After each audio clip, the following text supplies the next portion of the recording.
आपल्या ताटातलं जेवण इतकं चविष्ट कसं बनतं यामागे एक अदृश्य विज्ञान आहे. चला आज तेच उलगडून पाहूया.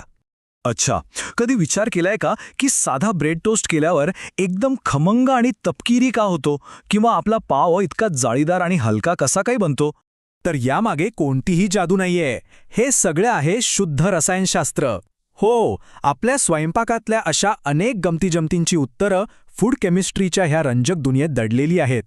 म्हणूनच चला आपल्या स्वयंपाकघराकडे एका वेगळ्या नजरेने पाहूया. ते फक्त जेवण बनवायची जागा नाही, तर ती एक आपली स्वतःची लॅब आहे, जिथे रोज चवीचे नवनवीन प्रयोग होत असतात. ठीक आहे, तर मग सुरुवात करूया आपल्या स्वयंपाकघरातल्या सगळ्यात कॉमन रासायनिक क्रियेपासून, आणि ती म्हणजे उष्णतेमुळे होणारे बदल. या जादुई प्रक्रियेला म्हणतात मायलार्ड रिॲक्शन. आणि खरं सांगायचं तर आपल्या कित्येक आवडत्या चवींमागचा खरा हिरो हीच रिॲक्शन आहे. ही इतकी महत्वाची का आहे? कारण या एका प्रतिक्रियेमुळे शेकडो नवीन फ्लेवर कंपाऊंड्स तयार होतात.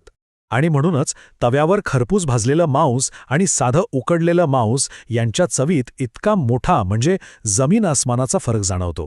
आता बघा, हे सगळं घडतं कसं? अगदी 3 सोप्या स्टेप्समध्ये. जेव्हा आपण पदार्थाला 140°C जास्त उष्णता देतो, तेव्हा त्यातली प्रोटीन्स आणि शुगर एकमेकाशी रासायनिक क्रिया करतात. आणि ह्यातूनच तयार होतात नवीन चवी, सुगंध आणि तो हवाहवासा वाटणारा खरपूस तपकिरी रंग. आणि हाच तो फरक आहे जो आपल्याला इथे स्पष्ट दिसतोय. एका बाजूला मायलार्ड रिॲक्शनमुळे आलेला तो सुंदर सोनेरी तपकिरी रंग आणि ती अप्रतिम चव, आणि दुसऱ्या बाजूला ती रिॲक्शन न झाल्यामुळे आलेला तो फिका रंग आणि बेचवपणा. बरं, उष्णतेबद्दल तर झालं. आता वळूया आपल्या पुढच्या भागाकडे. इथे आपण बघणार आहोत की केमिस्ट्री आपल्याला सूक्ष्मजीवांचा वापर करून पदार्थ बनवायला आणि त्याचवेळी अन्न खराब होण्यापासून वाचवायला कशी मदत करते. चला आधी बघूया की आपण ह्या सूक्ष्मजीवांना आपल्या फायद्यासाठी कसं वापरतो. आणि याचं सर्वोत्तम उदाहरण आहे फर्मेंटेशन, म्हणजेच आंबवण्याची प्रक्रिया. याच प्रक्रियेमुळे आपल्याला पावासारखे मस्त पदार्थ मिळतात. यातली गंमत अशी आहे की पाव बनवणं म्हणजे एका अर्थी यीस्ट नावाच्या जिवंत सूक्ष्मजीवांना सांभाळणं. हे यीस्ट काय करतं तर पिठातली साखर खातं आणि त्या बदल्यात कार्बन डायऑक्साईड वायू बाहेर सोडतं. पिठातल्या ग्लुटेनची एक जाळी तयार झालेली असते आणि हा वायू त्या जाळीत अडकतो. आणि मग काय, हे वायूचे बुडबुडेच पिठाला वर उचलतात आणि ते छान फुगतं. पण बघा, नाण्याची एक दुसरी बाजू पण आहे. जिथे काही सूक्ष्मजीव आपल्याला मदत करतात, तिथे काही अन्न खराबही करतात. आणि इथेच केमिस्ट्री पुन्हा एकदा मदतीला येते, अन्न टिकवण्यासाठी. याचं एक उत्तम उदाहरण म्हणजे पदार्थांना येणारा खवट वास. सुकामेवा किंवा तळलेले पदार्थ काही दिवसांनी खवट लागतात, कारण त्यातले तेल आणि फॅट्स हवेच्या संपर्कात येऊन ऑक्सिडाइज होतात. पण यावर उपाय काय? तर उपाय आहे अँटीऑक्सिडंट्स. हे ॲडिटिव्ह्ज ऑक्सिडेशनची प्रक्रियाच थांबवतात आणि आपल्या पदार्थांना जास्त काळ ताजं ठेवतात. फक्त अँटीऑक्सिडंट्सच नाही, तर इतरही काही प्रिझर्वेटिव्ह्ज वापरले जातात, जसं की सोडियम बेन्झोएट किंवा पोटॅशियम सॉर्बेट. यांचं मुख्य काम असतं अन्नामध्ये बुरशी, यीस्ट आणि बॅक्टेरियासारख्या हानिकारक जीवाणूंना वाढण्यापासून रोखणं. ठीक आहे, तर आपण आत्तापर्यंत बऱ्याच रासायनिक प्रक्रियांबद्दल बोललो. पण आता जरा मूळ गोष्टीकडे येऊया. आपलं अन्न अगदी केमिकल लेवलवर नक्की कशाने बनलेलं असतं?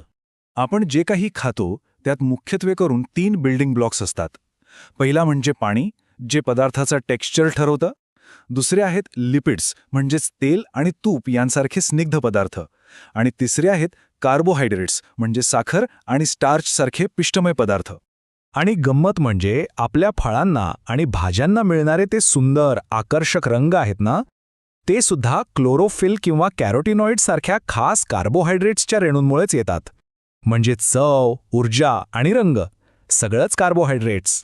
याशिवाय फूड केमिस्ट्रीमध्ये काही खास ॲडिटिव्ह्ज पण वापरले जातात, जे पदार्थाला एक विशिष्ट बनावट किंवा टेक्स्चर देतात. यातलाच एक आहे इमल्सिफायर. आता याचं काम काय? तर तेल आणि पाण्यासारखे 2 कट्टर दुश्मन जे कधीच एकत्र येत नाहीत, त्यांना एकत्र आणून मिसळण्याचं काम हा इमल्सिफायर करतो. मियोनीज हे याचं उत्तम उदाहरण आहे. इमल्सिफायर नसता तर त्यातलं तेल आणि पाणी लगेचच वेगळं झालं असतं. तो इमल्सिफायरच आहे जो त्या दोघांमध्ये एका रासायनिक पुलासारखं काम करतो आणि त्यांना एकत्र बांधून ठेवतो. बरं, तर पदार्थाची केमिस्ट्री तर आपण समजून घेतली, पण हा प्रवास इथेच संपत नाही. आता वळूया आपल्या अंतिम टप्प्याकडे आणि पाहूया की हे सगळे केमिकल्स पोटात गेल्यावर त्यांचं पुढे काय होतं. कारण ही रासायनिक प्रक्रिया आपल्या ताटात थांबत नाही. खरी गंमत तर पुढे आहे. आपलं शरीर पचनाच्या माध्यमातून हा रासायनिक खेळ पुढे चालू ठेवतं. खरं तर आपलं शरीरच एक अंतिम केमिकल रिॲक्टर आहे. म्हणजे बघा, आपलं शरीर काय करतं ते अन्नातल्या सगळ्या गुंतागुंतीच्या रेणूंना तोडतं आणि त्यांचं रूपांतर सोप्या घटकांमध्ये करतं. फॅट्स आणि कार्ब्समधून ऊर्जा मिळवतं, प्रोटीन्समधून शरीराच्या बांधणीसाठी लागणारे ब्लॉक्स घेते आणि जीवनसत्व व खनिजांमधून शरीराच्या बाकीच्या कामांवर नियंत्रण ठेवतं. तर फूड केमिस्ट्रीच्या या छोट्याशा सफरीनंतर आशा आहे की स्वयंपाकासारखी रोजची गोष्ट आता थोडी अधिक अद्भुत वाटेल. आता जेव्हा स्वयंपाकघरात जाल तेव्हा पदार्थांकडे एका शास्त्रज्ञाच्या नजरेने पाहाल. तर मग आता प्रश्न एकच आहे की या लॅबमध्ये पहिला प्रयोग कोणता करायचा.